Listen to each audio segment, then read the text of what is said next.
Você é uma médica veterinária, mas é uma médica. Mas você entende que tem uma diferença grande ou uma semelhança grande com o manejo de esses cuidados com os animais do que com os humanos ou é parecido? Olha, no total, em geral, é parecido, mas tem as particularidades de cuidados, né? Mas, assim, a medicina vem avançando muito. Tem certas áreas que eu noto até que a veterinária avança mais do que na medicina humana. Tem alguns medicamentos que a gente tem de uso próprio veterinário e não tem para humano, e eu até gostaria que tivesse. E outros derivados da humana que a gente usa em veterinário também.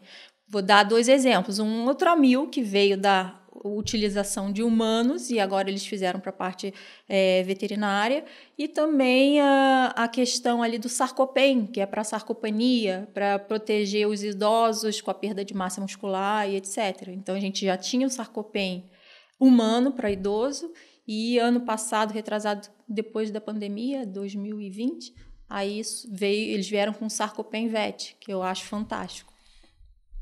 A gente começa esse programa assim, já num nível alto aqui. Eu teria que interromper a doutora para poder me explicar um pouco mais sobre isso. Mas a gente tem um programa inteirinho dedicado a algumas novidades no universo da medicina veterinária preventiva. Esse programa é a parte 2 de vamos chamar assim, de um especial sobre pets. E nesse segundo episódio eu tenho a grata satisfação de estar aqui à minha frente a doutora Carol. Maria Carolina, é isso? Maria Carolina. Mas doutora Carol. Eu vou te chamar de Carol, pode ser? Carol, pode ser. Então, depois da vinheta.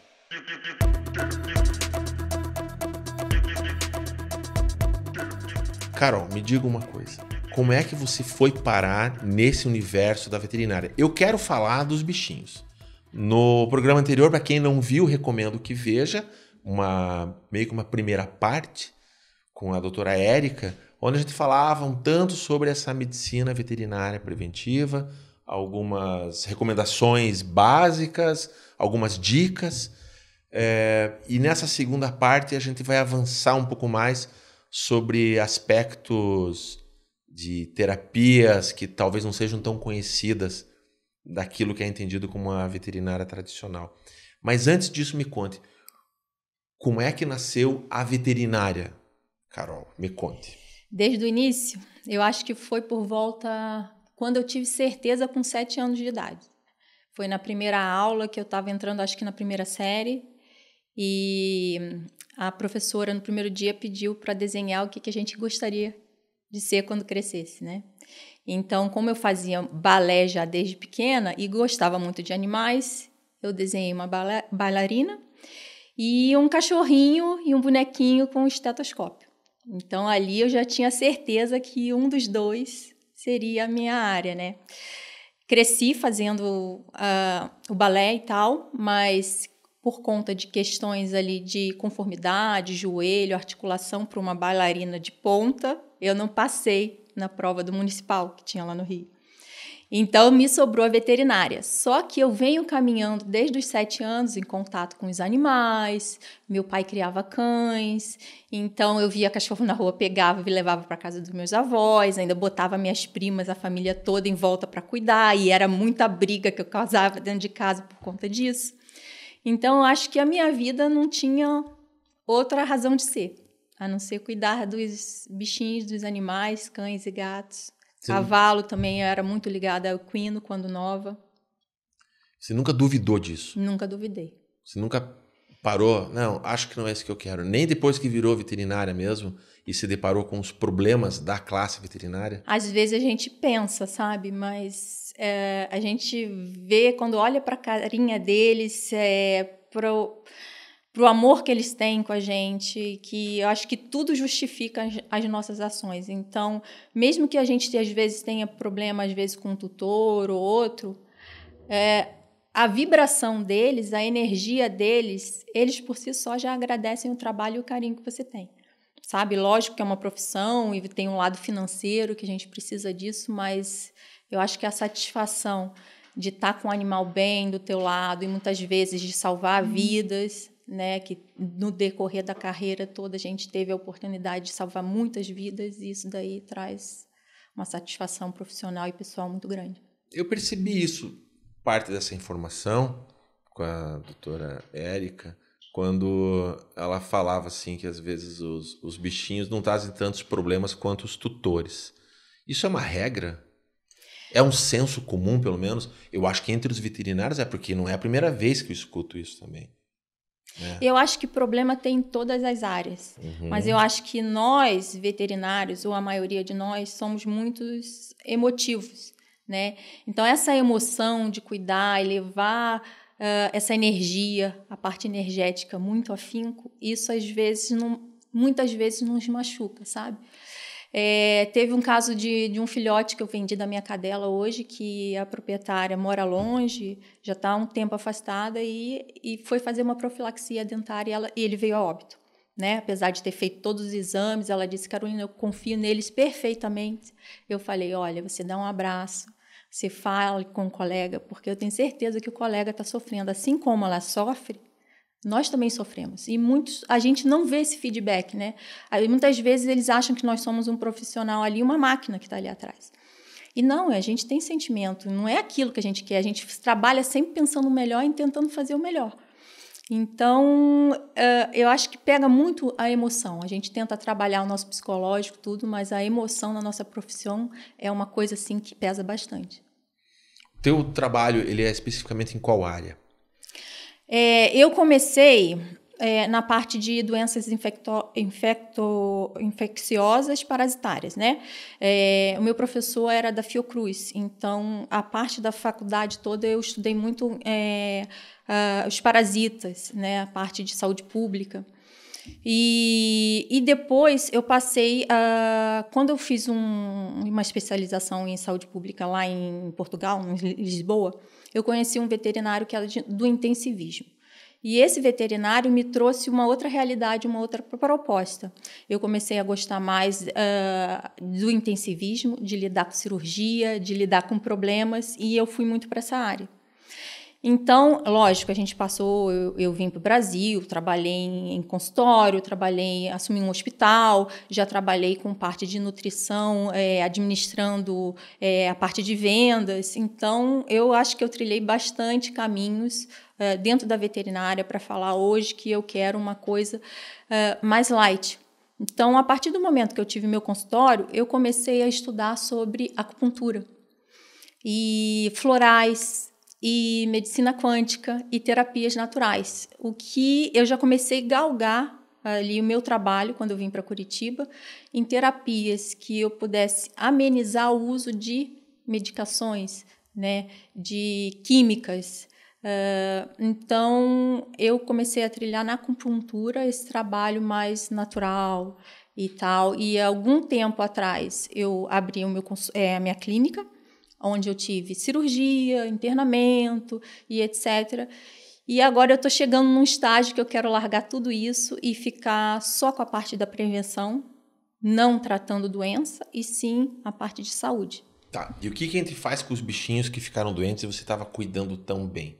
Porque assim, você pode falar de prevenção, mas o teu conhecimento sobre essas outras áreas, ela vai seguir com você. É funcional isso ainda. Deixa eu só dar uma freada aqui, tá? Puxar o freio de mão um pouquinho e ambientar isso um pouco para quem está nos ouvindo.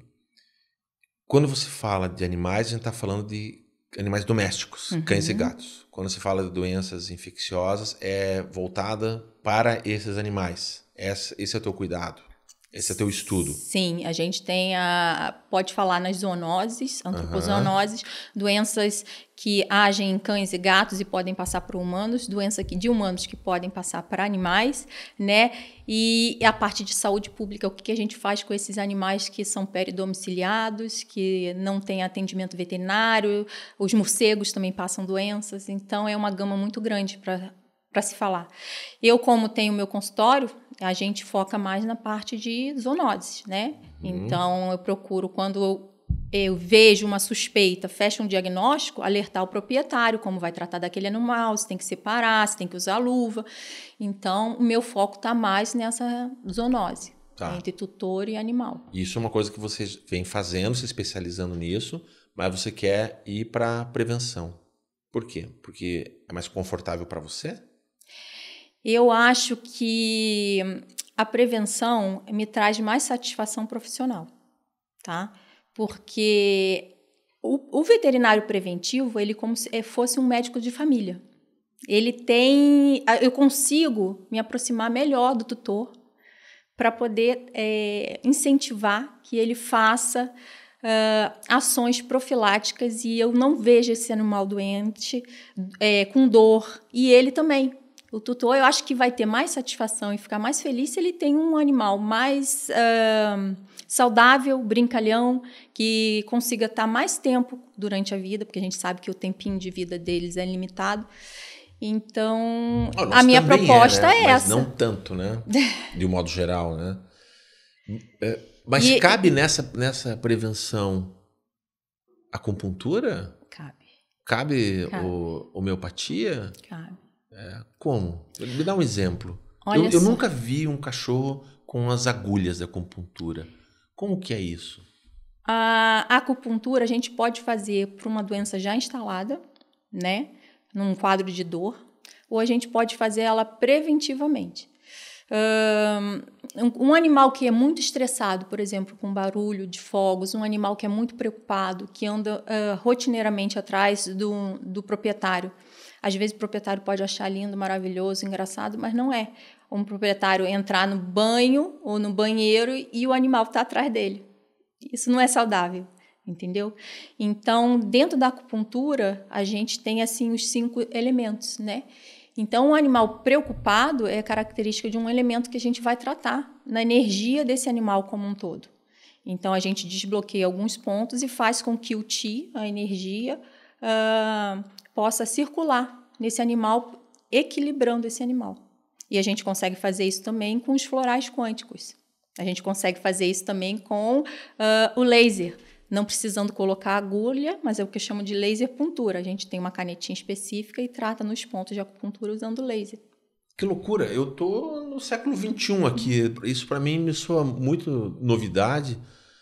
E eu fico imaginando para aquele pessoal que ainda dá resto de comida para os animais. Isso é um universo impossível ainda.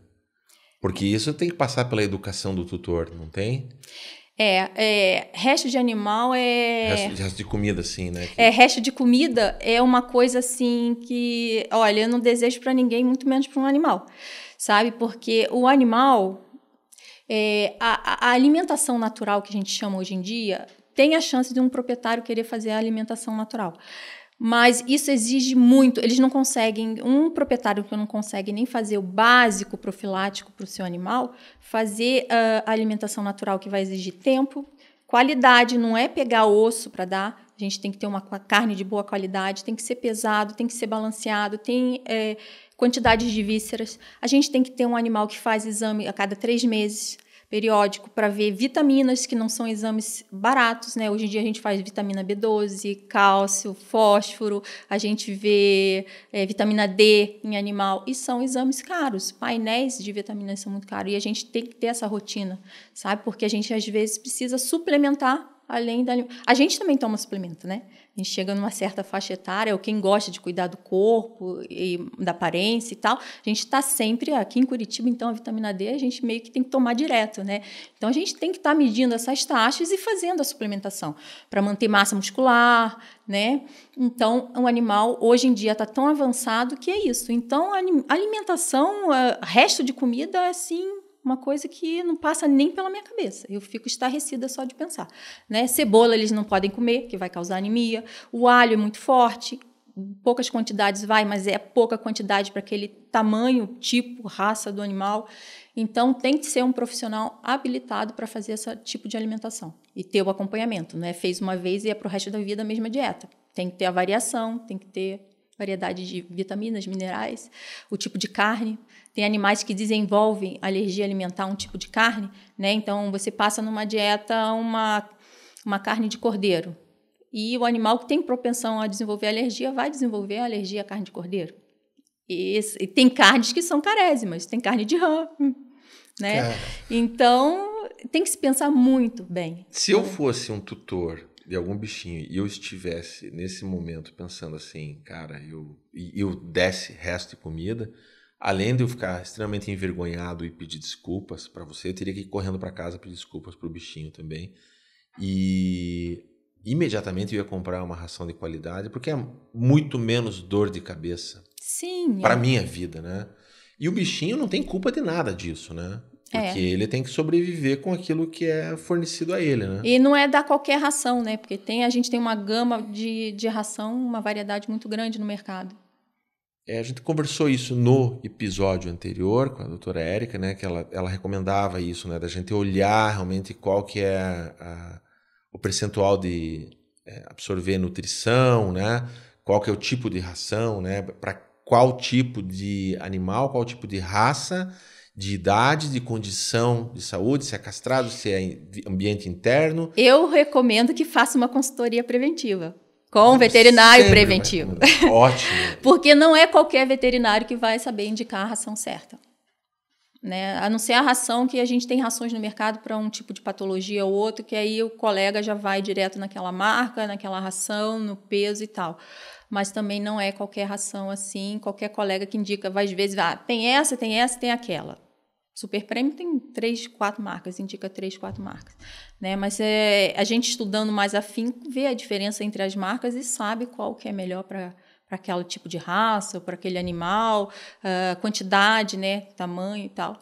Então, eu acho que o veterinário preventivo vai saber te dar essas informações mais específicas e quantidade por dia e se pode misturar com alguma coisa ou não. Às vezes o doutor gosta de dar uma latinha, alguma coisa úmida, né? Então, essa conversa tem que ser muito pessoal e ali direcionada com o tutor e cada animal. Eu quero voltar um pouquinho para a acupuntura, mas antes de voltar para a acupuntura, eu quero ver se você é generosa mesmo, se você ama os seus bichinhos. Naturalmente, vocês como convidadas e pela qualidade profissional de vocês, a gente indica, né? Tanto a doutora Érica, que está aqui nos bastidores acompanhando a gente, quanto você. E os contatos de vocês estão disponíveis para todos. Mas, como é que... Eu sei que vocês são preventivas, né? Tem essa certificação, essa chancela. Mas como é que eu consigo encontrar veterinários preventivos por aí? Existe Como é que eu identifico? Como é que eu sei? Porque assim, se eu vou numa clínica... Se eu vou num pet shop e eu me deparo com um veterinário, eu não tenho a menor ideia. É como um médico, né? Eu não sei qual que é o olhar dele sobre o universo da veterinária. Se ele está ali só para castrar, fazer eutanásia e aplicar a vacina. Né? Como é que eu sei que o veterinário ele é preventivo? Que recomendação você pode me dar? Como é que você é generosa com os seus colegas? Olha... Para saber, chegando assim você não vai saber, né? Você sabe se um colega te indicou. Então, tem muitos colegas que desconhecem já essa especialidade e não indicam. A gente tem grupos aqui de veterinários, né, no WhatsApp, que a gente sempre está passando informação para um veterinário, para outro, e falando do nosso trabalho. E aí a gente pede indicação, assim como eu indico para o dermatologista, para um oftalmo. São colegas que só fazem a especialidade da área e quando tem um problema, lógico, eu não sei tudo, eu não faço tudo, e eu preciso da ajuda de um colega, eu já encaminho. Olha, vamos fazer a consulta com o doutor fulano de tal. Né? Que a especialidade dele é oftalmologia, a especialidade dela é dermatologista. Então, a gente faz esse encaminhamento entre nós. Mas, assim, para o tutor ficar sabendo, a gente não tem nada que divulgue nosso trabalho no seu Instagram. Né? Então, é ficar de olho mesmo nas redes sociais e quem gosta de bicho está sempre ligado nas hashtags e tem hashtag VET Preventivo, hashtag Medicina Veterinária Preventiva, que a gente sempre está postando dicas e tal, e a gente coloca sempre a hashtag para eles poderem achar. A hashtag é boa. Será que se eu cruzar na informação hashtag VET Preventivo com hashtag, o nome da cidade da pessoa, será que já dá um match ali e o encontro? Olha, pode ser uma. Eu não coloco VET Preventivo Curitiba, mas é uma dica importante. Se colocar VET Preventivo e hashtag Curitiba, será que eu não encontro você? Pode ser, né? Pode ser. Fazer esse teste depois. Faça você esse teste também. Vê se você encontra na tua cidade algum veterinário preventivo que traga esse olhar. Mas eu estou me coçando aqui para saber um pouco mais dessa coisa da acupuntura. Eu nunca vi um animal recebendo acupuntura. Cachorro e gato também. Sim. Como é que você segura um gato para colocar umas agulhas nele? Não segura. Você seda ele? Não. Como é que funciona isso? A acupuntura vai funcionar se eles aceitarem o agulhamento, né? Hoje em dia eu uso muito mais laser puntura do que a agulha em animais. Mas a gente tem alguns truques, que são os feromônios, né? O catnip, que eles conhecem, o churu, o famoso churu, que é um sachêzinho que a gente coloca, e às vezes a gente deixa eles mais calmos dentro do ambiente. Eu gosto de fazer a domicílio para gato, mais do que... É mais fácil. É mais fácil, porque ele está num ambiente mais... Eu peço para o proprietário para colocar o feromônio, liga na tomada, meia hora, 1 hora antes, que isso já vai acalmando. Né? Aí eu chego com um catnip, um tapetinho, ponho o catnip no tapete, ele já vem, aí eles já começam a se esfregar, eles já ficam mais calmos. E aí eu vou conversando, já falando e colocando, sem ele perceber. Ou então com um laserzinho, a gente deixa eles mais calmos e vai com um laserzinho nos pontos de acupuntura. Você vai ter uma mapinha de pontos ali ou você já sabe de sentimento, quais são os lugares? Não, primeiro... No meio da pelagem ali, você vai lá e... a gente já sabe pelo toque, a gente sabe onde estão os pontos. Né? A gente acha pela musculatura, articulação, e aí tem o Tsum, que é a medida... em acupuntura, que é um dedo em humano é diferente de um dedo de animal, mas a gente, pela anatomia, a gente consegue achar os pontos. E tem aqueles cuidados assim de inclinação da agulha, profundidade da agulha, você tem estimulação da agulha, tem até esse tipo de refinamento? Isso tem uma controvérsia, né? Porque tem colegas, antigamente, quando eu aprendi, a gente usava muito dessa técnica, né? Fazer o estímulo de girar a agulha e retirar. Hoje em dia tem colegas que são contra, dizem que isso não funciona e tal. Mas eu ainda faço a medicina antiga que eu aprendi. O estímulo dos pontos, eles dizem que é uma besteira fazer tipo... a região sobe, aí você está... como é que se diz? Aumentando a perspectiva daquele ponto, aumentando a energia. Você faz para outra, para baixo, e você está sedando o animal. Então, você diminui, acalma o animal, ou você aumenta a energia do animal. Então, é tudo trabalho de energia, aumentar a energia, diminuir a energia. E hoje em dia tem colegas que falam que isso não tem nada a ver. É colocar a agulha no ponto mesmo para estimular o Ti e a energia dentro dos pontos certos e não fazer estímulos a mais. Mas os antigos ainda tinham essa técnica de forçar a agulha, girar a agulha, né, dar um outro tipo de estímulo ali naquele ponto. Até quantas agulhas vai num cachorro? Simultaneamente, assim, que você já teve que fazer? Olha, eu procuro fazer sempre no máximo 10. 10? Mas pode ser que passe disso, mas a medicina chinesa antiga, eles falavam que o bom acupunturista é que ele coloca menos agulhas possíveis. Então, colocar uma agulha só para tratar tudo. Então, você colocou uma agulha que você encontra o ponto, que você pega tudo que você quer tratar dentro do mapa. É uma arte, né? E funciona. Funciona. Porque eu fiquei olhando assim, mentalmente aqui, eu fico pensando num pitbull com 10 agulhas correndo que nem um louco pela rua, todo espetado. Nunca teve uma fuga nesse sentido? Não. Você não tem nenhuma história assim Não.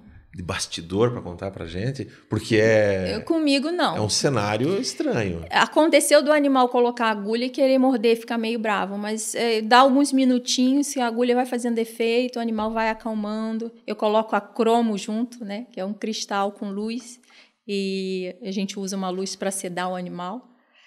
Então, eu espero ele se acalmar. A primeira sessão, às vezes, pode ser mais difícil, mas nas próximas eles já vão aceitando melhor. Funciona tanto nos bichinhos quanto nos humanos isso? Funciona. Que loucura. A outra área é da... Medicina quântica? Medicina quântica. São os florais quânticos e alguns medicamentos que tem tipo gel que a gente usa, tudo na frequência quântica. Eu vou te falar assim, ó, tinha um amigo meu médico, alopata, já falecido, ele era médico da minha esposa. Um querido, um cara incrível, um cara sensacional, Dr. Ari Pedroso. E uma vez eu conversei com ele sobre homeopatia, né, sobre florais e tudo mais. Ele falou assim, Glauber, existem médicos que vão nessa linha. Tem uma área da medicina que segue isso. Ele falou, eu sou um alopata. Um alopata, ele trabalha no seguinte sentido. Se não tem efeito colateral, não funciona. Enquanto que a homeopatia, ela exatamente vai coibir os efeitos colaterais. Na veterinária tem isso também? Tem essas divergências? Tem. Tem, e eu como transito entre os dois mundos ainda, eu costumo usar muito bom senso, sabe? Se o paciente está muito crítico, a gente vai fazer um trabalho para tentar ajudar e melhorar aquela energia do animal para que o colega possa fazer o trabalho dele, né? Talvez um oncologista, né? Que são pacientes muitas das vezes terminais e a gente trabalha para dar um conforto para aquele paciente. Então, eu não vou falar, só o meu trabalho vai resolver, o teu não. Vamos fazer só o meu, porque o meu vai dar certo, vai resolver.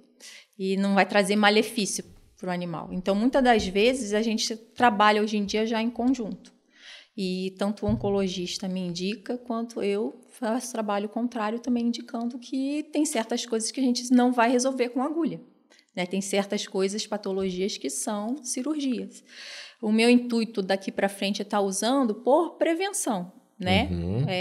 Então, se torna uma coisa mais leve. Mas quando a doença está instalada e tem que realmente entrar com um anti-inflamatório mais potente, né? Um antibiótico, a gente não vai falar que não.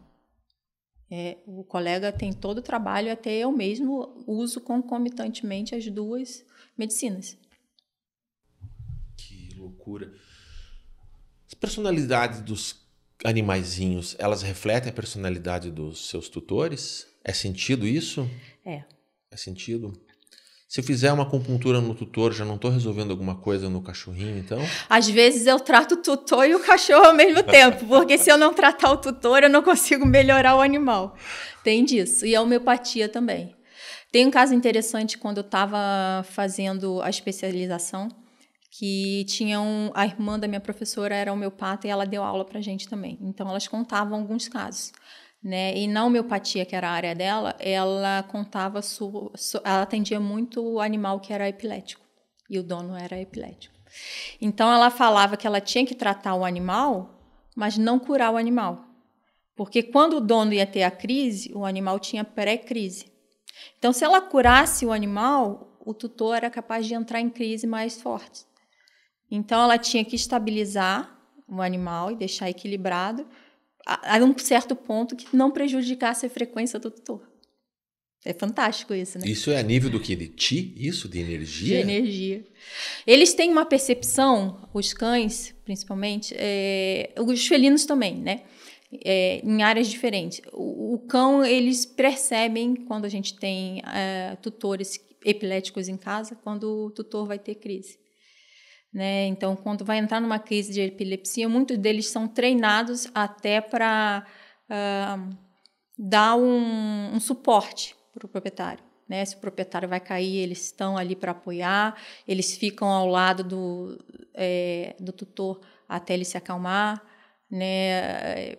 Crianças também que têm síndrome de Down ou alguma outra patologia neurológica, então essa parte neurológica, não sei se é o odor, o feromônio, a medicina já consegue explicar isso, eles têm uma sensibilidade muito aguçada.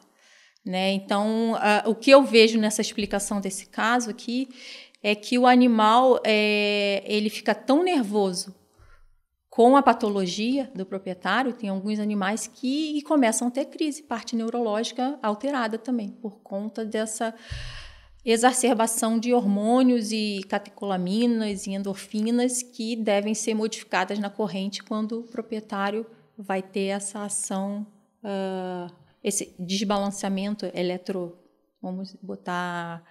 eletroquímico, né, do cérebro. Mas existe uma explicação científica para isso ou é só um entendimento? Há uma conexão entre o tutor e o animal? Eles estão estudando e fazendo essa conexão, tá? Mas esse caso a professora não me explicou. Eu vejo que seria sobre isso pelos estudos que eu ando lendo e tal.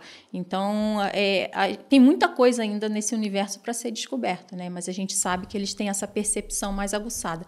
Os gatos, por exemplo, eles transmutam a energia, né?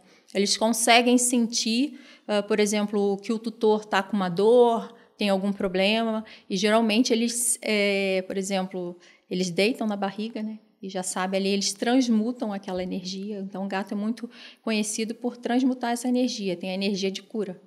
Então, ele é um cristal orgânico ambulante ali, de 4 mais patas, ou menos peludinho isso. e fofo. É isso. É. Eu não queria, a intenção não era entrar nesse campo mais metafísico, né? Mas as histórias e os relatos são tantos quanto são o número de pessoas com seus bichinhos. Tenho certeza que quem está assistindo a gente tem histórias para contar. Até recomendo, se tiver alguma, pode comentar com a gente aqui, para a gente partilhar entre os outros. Eu vou contar uma que não é minha, mas é do meu colega, do Sérgio, que é o diretor aqui do programa. O Sérgio Hortêncio, ele é um gateiro, ele tem gatos. Ele tem um gato que fica realmente domiciliado dentro de casa, e mais 2 ou 3 que ficam transitando ali, né? Entra e sai de casa, casa telada, fechada, tudo certinho.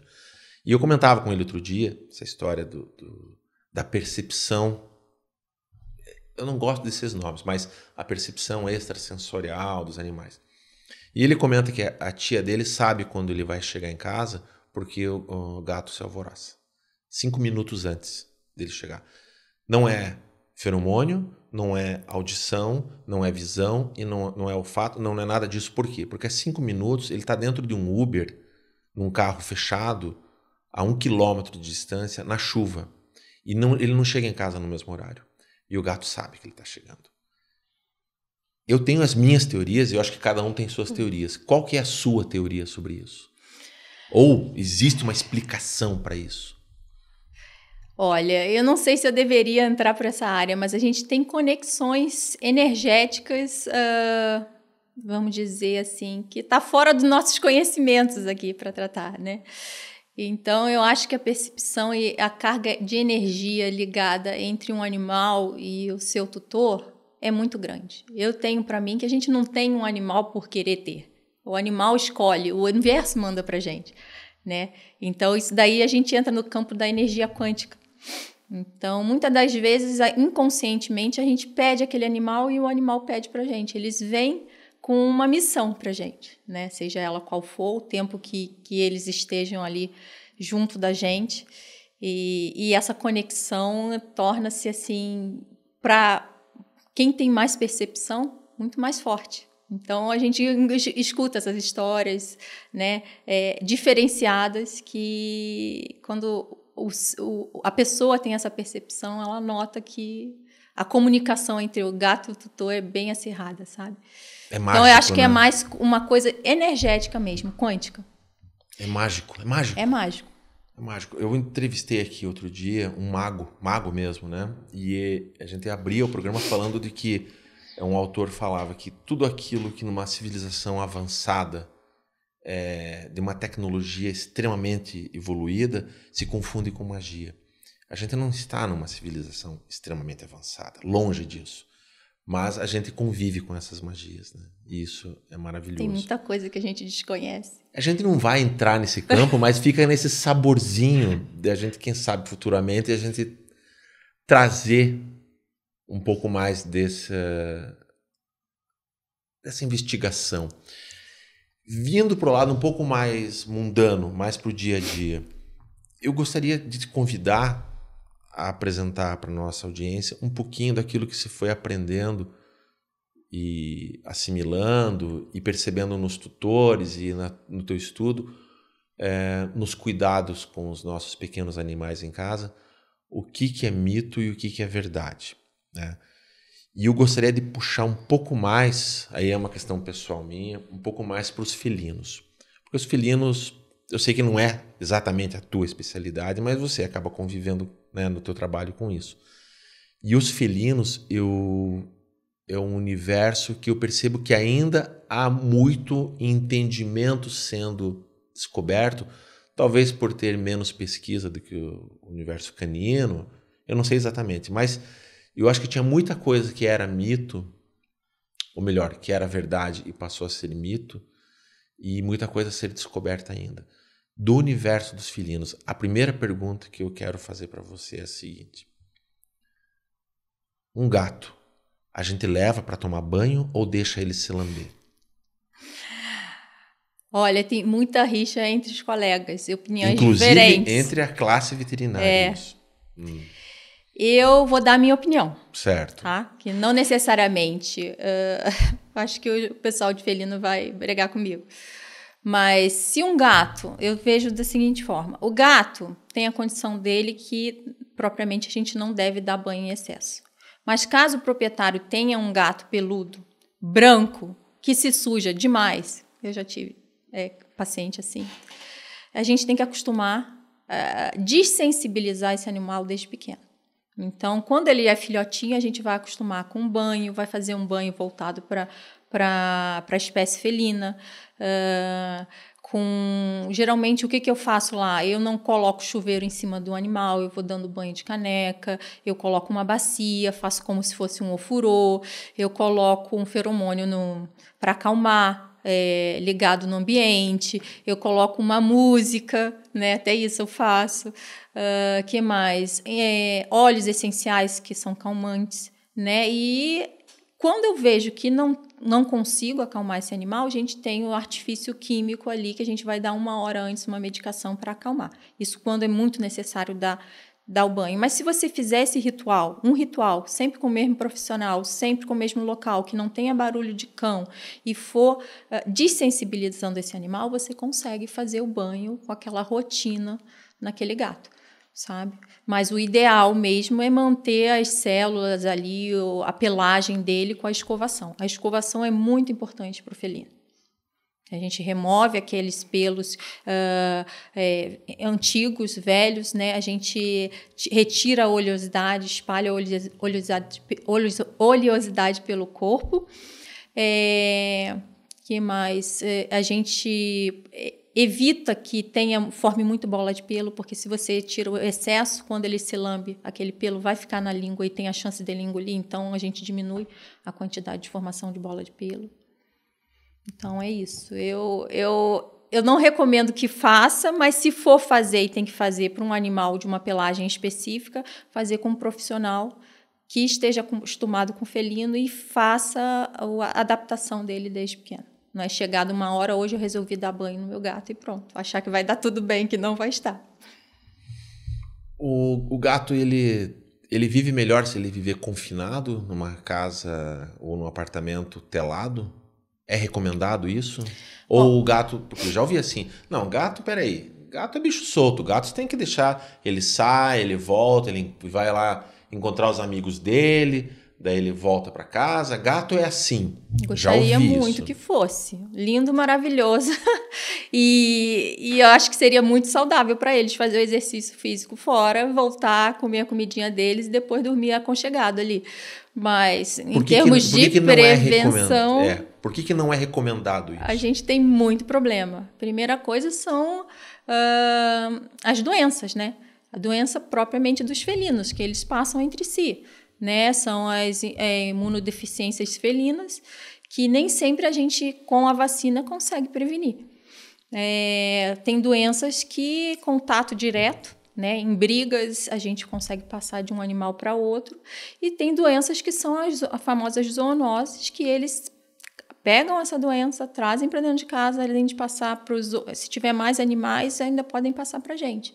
Né? E isso é bem preocupante. Quer dizer, não é só um cuidado com o bicho, é um autocuidado também. Autocuidado. Então tem que ter lá. Quem tem gato tem que deixar... Tem. Se você escolheu ter ele dentro do domicílio, ter lá. O que você pode fazer, e muitas vezes a gente indica na consultoria preventiva, é a coleirinha certa, desde bebê, e aos poucos a gente vai ensinando a passear. Aí tem dia, hora, quantidade de passeio, aí a gente vai aumentando isso aos poucos até o gato, o felino, desensibilizar com ruído, com outros animais e assim poder fazer o passeio, subir em árvore, ali brincar, tentar caçar um gato, alguma coisa, um passarinho, uma borboleta e voltar. Se tiver um outro gato por perto, aí retirar o animal e evitar problemas, né? Uhum. Mas com coleira, com guia, igual com cachorro? Guia, tem uma guia própria para gato. Uhum. Com é peitoralzinho. É um peitoral tudo. que fecha no pescocinho e o outro na barriguinha. Uhum. Qual que é a idade indicada assim para começar esses cuidados? Sempre depois das vacinas. Protocolo de vacina inicial terminou, aí já pode começar. Tipo ali com 6 meses, mais ou menos. É castrado já? Às vezes antes. Se você pega ali 45 dias, a gente começa com a primeira dose. Aí fechando ali uns 60 e tal, 90 dias, ele já está apto para poder passear. Dentro de casa, o gato, ele tem lá o potinho de água, potinho de ração, tem o banheiro dele, tem a toquinha dele. É o suficiente para ele viver bem? A gente precisa dar trabalho para esse animal, porque na natureza ele vai ter trabalho, ele vai caçar, ele vai tomar conta do território dele, né? Então ele tem as funções próprias. E se um animal, um gato, tanto um cão e o gato fica ocioso dentro de casa, a gente vai gerar problemas, né? Então a gente recomenda fazer o enriquecimento ambiental, né? Questão de harmonizar prateleiras superiores, que eles gostam muito de ficar alto e olhando de cima para baixo para os cães, para as outras pessoas, o que está acontecendo, né? Refúgios, tocas tem que ter em casa. Banheiro é uma coisa muito importante para gato. Não pode estar perto de água, não pode estar perto de comida, tem que ter a sua privacidade, né? Tem que ter troca frequente de areia. Não basta um banheiro. Se você tem um gato, pelo menos 2 banheiros tem que ter. Se você tem 2, são 3 banheiros ou 4. Né? E banheiro a mais por gato. Sempre um banheiro a mais. Vai ser muito trabalho. E a recomendação é que não tenha muitos gatos. 2 é o número certo, porque você começa a ter 3, 4, aí já começa briga, estresse dentro de casa, e isso daí também vai provocar doenças, né? Principalmente a dos tratos urinários que vem com o aumento do estresse. Então a gente evita isso tudo. O estresse do bicho, ele gera problemas urinários ali. Bom, o gato ele já tem a fama de não gostar muito de tomar muita água também, né? Tem os artifícios que a gente usa, né? Colocar mais de um pote. Às vezes a gente pede para colocar pote de material diferente, de coloração diferente, espalhado para ver qual que ele gosta mais. Criar fontes dentro de casa, as fontes diferentes, que vão estimular o barulhinho a tomar mais água. Tem sachêzinho que a gente faz muito no verão, eu peço para fazer congelado, né, de petisco de atum e de sardinha, e aquilo dali ele vai lambendo, estimulando já a tomar água também. Quais as principais diferenças nesses cuidados com relação a cães e gatos? São animais domésticos, mas eles são muito diferentes, né? Eles são, um é mais territorial, outro é mais de, não sei qual que é o termo que se usa para gato. Ele não é territorialista, mas o meu gato é. O teu é? O meu gato, ele adora cachorro. Mas se ele chega a ver um outro gato, ele fica por conta. Então, eu acho que é muito... Ele aprendeu a latir já ou quase? Tá quase. Um dia ele me surpreende. Mas, assim, você pode ter uns 2, 3 gatos dentro de casa. A gente nota que a personalidade deles são diferentes. Os cães também. Sabe? Então, o cão é um animal que ele vai estar... se você estimular durante o dia ali, ele vai estar brincando, vai estar do teu lado, vai querer correr, vai querer fazer e etc. O gato não, ele prefere estar no tempo dele, quieto durante o dia, e chega à noite ele começa a tocar o terror. Esse é o natural do gato. Lógico, você pode estimular os horários dele, mas o natural do gato é ele ser um ser mais individual. Na hora que ele quer o carinho, na hora que ele quer a escovação, na hora que ele quer brincar. Então, você atende a necessidade do gato. A gente até brinca, né? Porque é ele que manda na casa, não a gente. O meu gato lá em casa, eu tô com um gato de 6 meses, ele acorda pro mundo às 10h30 da noite. E ele tá a todo vapor à 00:20, 00:30. Assim, insuportável. nesse sentido, né? Porque a minha vida é mais canina do que felina. Mas outro dia aconteceu um evento, eu vou contar essa história aqui, porque talvez você possa trazer algum outro tipo de explicação, talvez mais metafísica nesse aspecto. Outro dia que eu digo assim, há um mês atrás, quando ele estava com uns 5 meses, eu estou na minha sala, sozinho, a família está no andar de cima, eu moro no sobrado, cada um no seu quarto, e estou assistindo televisão calmamente ali. Assistindo alguma série às 10 da noite, um pouco antes do gato realmente acordar, quando, no escuro, só a TV ligada, o gato ele passa correndo pela minha frente como um furão, assim, um demônio. E pá, faz um barulho. Ele nunca tinha feito aquilo.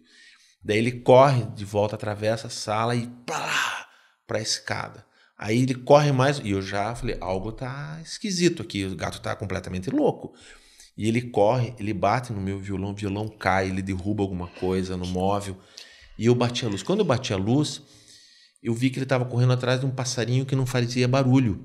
Um passarinho pretinho, desse tamaninho, assim, não fazia barulho que o passarinho fazia assim, ó, de um lado para o outro.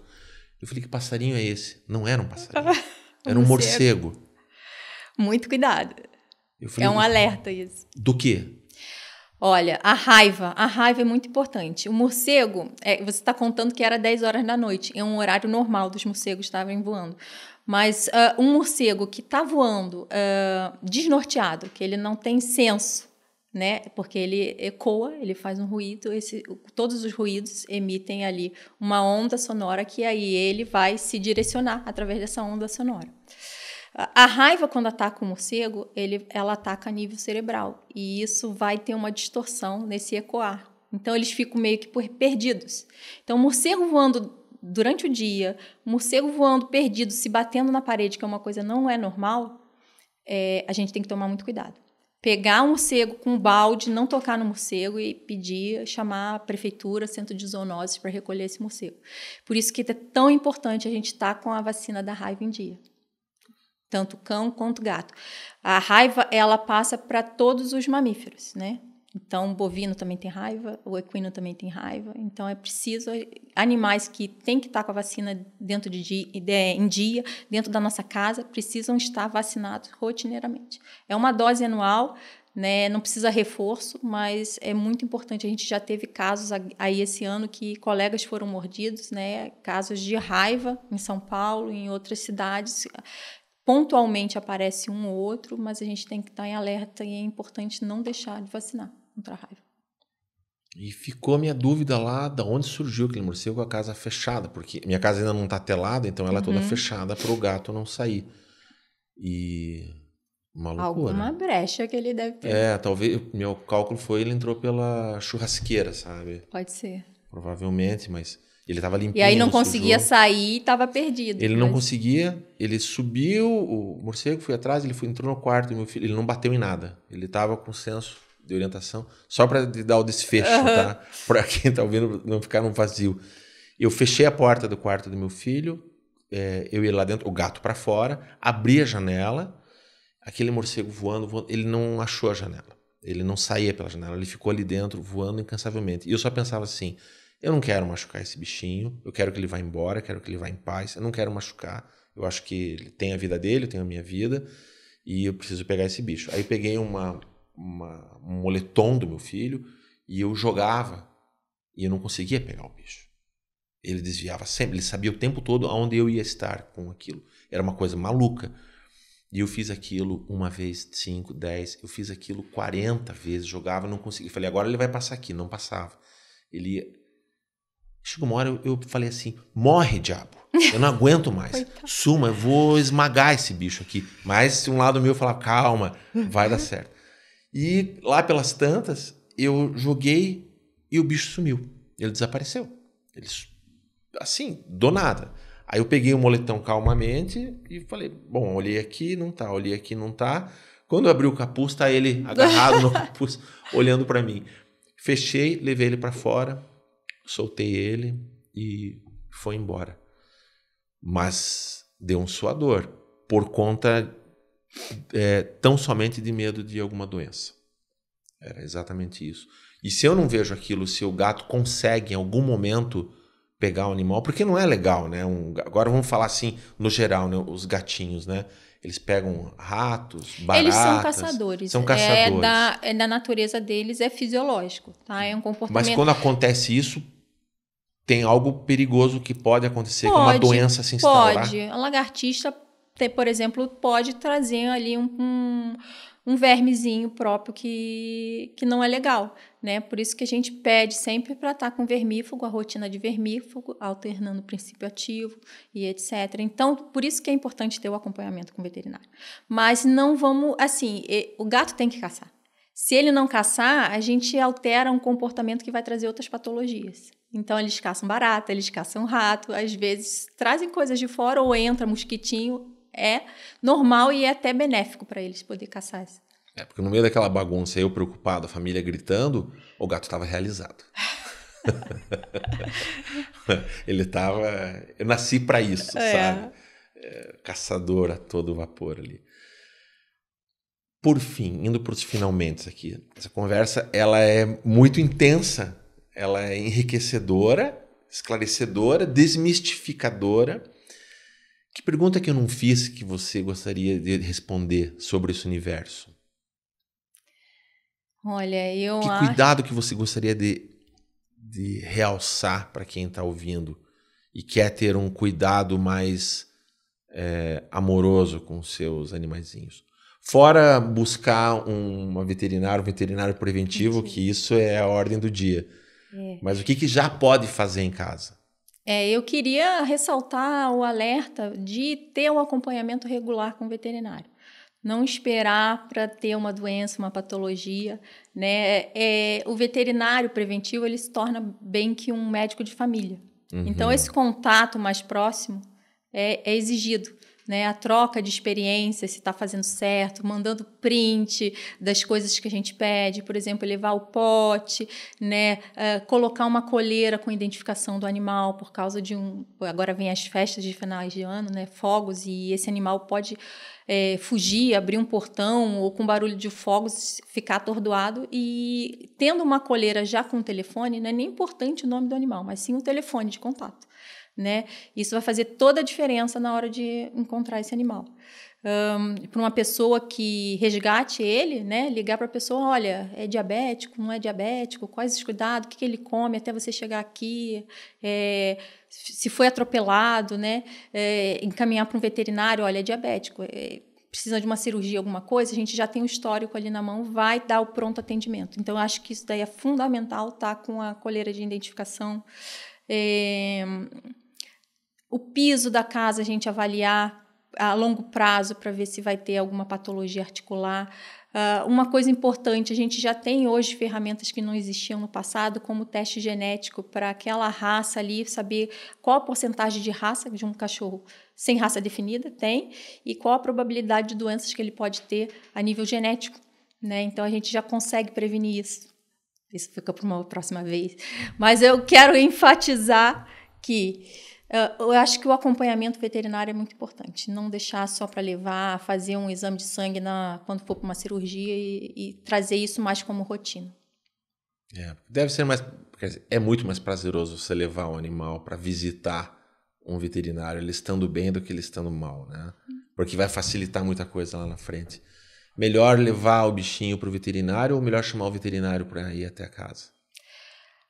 Isso vai depender de cada animal, individualidade do dono. Gato eu prefiro fazer em casa, que eles ficam mais calmos e do que sair de casa, já chega no consultório, porque se ele não for treinado para entrar numa casinha, pegar o carro, ele chega já assim com batimento elevado, com alteração de pupila, e não necessariamente um gato está doente, né? Quando a gente vai fazer um exame até para tomar uma vacina, é só por conta de estresse. Então, a gente indo até o domicílio é muito mais fácil de lidar e ver no cotidiano, até examinar as fezes, né? Saber olhar o pote, se o tutor está fazendo certinho o que a gente pediu.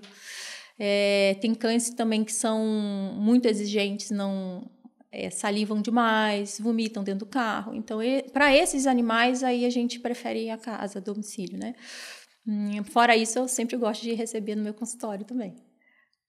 Hotelzinho para férias aí de Natal, Ano Novo, aquele pessoal que, vou pegar a família, vou pra praia, não vou levar o cãozinho, vou visitar parente, né? Hotel para cães funciona. Para gatos funciona? Olha, eu prefiro fazer a domicílio, tá? Eu tenho lá também, não fico com uma gama muito grande. É um hotel VIP que eu chamo, já só para os meus pacientes e tal, conhecidos, né? Porque eles já estão acostumados com a minha forma de trabalhar, como eu educo cada animal, e tem rotina, e tem horário de soltar um, às vezes prender o outro, porque não se dão.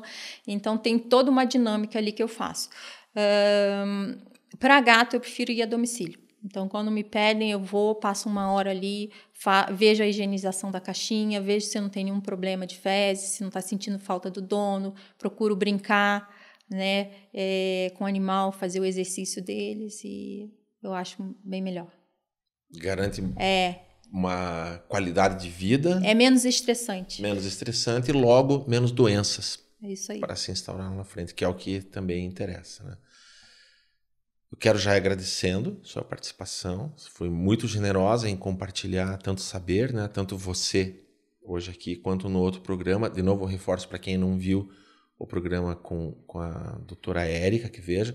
Tem também o programa com a Nora, né? A doutora Nora Munhoz, que também já falou um tanto disso e muito mais para o universo do ser humano. Ela é fantástica. Eu quero deixar aí um agradecimento muito especial para minha mentora. Porque ela realmente muda a vida de pessoas, não só de veterinários, mas ela consegue pegar a essência de cada um e transformar a gente no melhor de cada um. Que maravilha. Como é bom, né? Esse sentimento de gratidão, né? De que as pessoas ainda conseguem ajudar as próprias pessoas.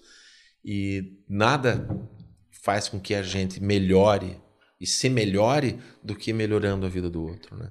Quando você melhora a vida de um tutor, você está melhorando a vida do bichinho e vice-versa, né? Então, você também melhorou aqui a minha vida, a vida do Sérgio, a vida de quem está nos acompanhando. Agradeço mais uma vez. Quem quiser te encontrar nas redes sociais, te procura como no Instagram, né? Instagram. Uhum. @VetCare Curitiba. VetCare. CARE, Care, de cuidados. VETCARE, aí Curitiba. Não tem underline, não tem nada, tudo junto. Não tem nada, tudo junto. Você se apropriou... Minha fotinho tá lá no perfil. Você se apropriou de um nome genérico que não tem para ninguém, né? Cotovelou, VetCare Curitiba, sou eu.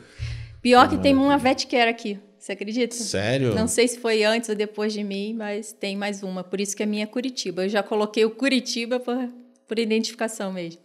E você adotou Curitiba? Amo. Desde quando? Eu já tô aqui uns 15 anos. 15 anos, mas não perde a sua raiz. Você é da onde? Do Rio. Do Rio. Não deixa mentir o sotaque.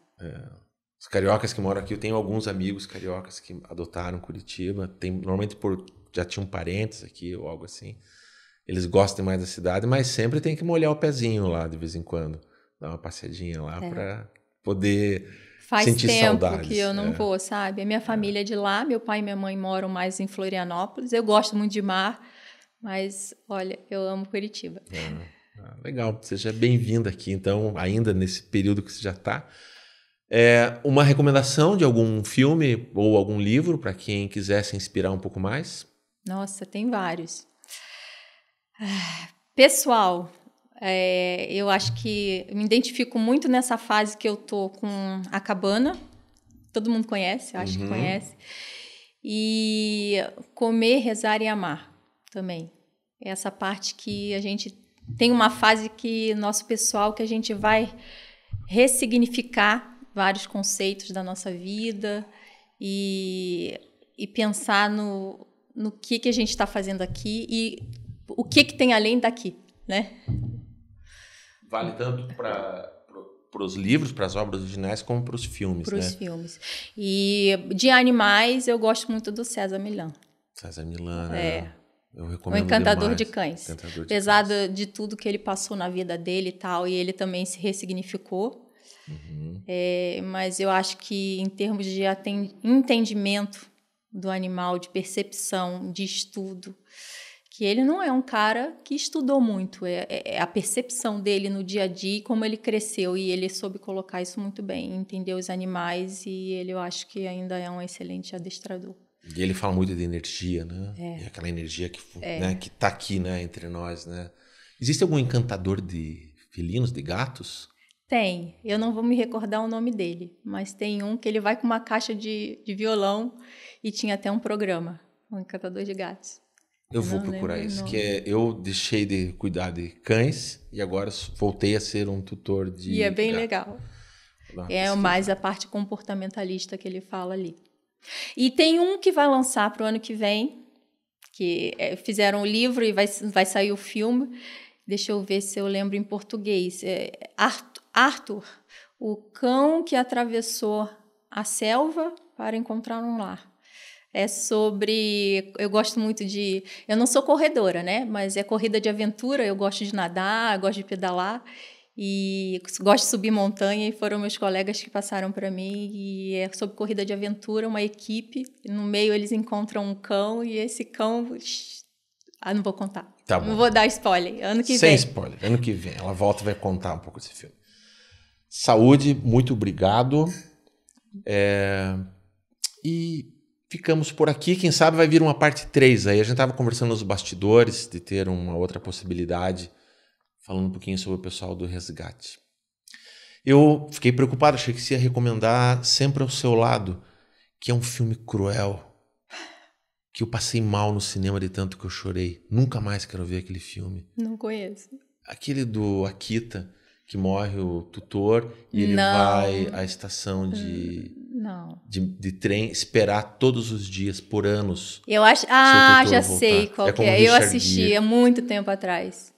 Nunca mais quero ver esse filme porque é muito amor. É um amor doído demais, assim. É necessário ver. É necessário reconhecer e é necessário agradecer. Fica a recomendação também, então. Sempre ao seu lado. Quem viu, eu acho que não tem força para ver 2 vezes. Eu não tenho.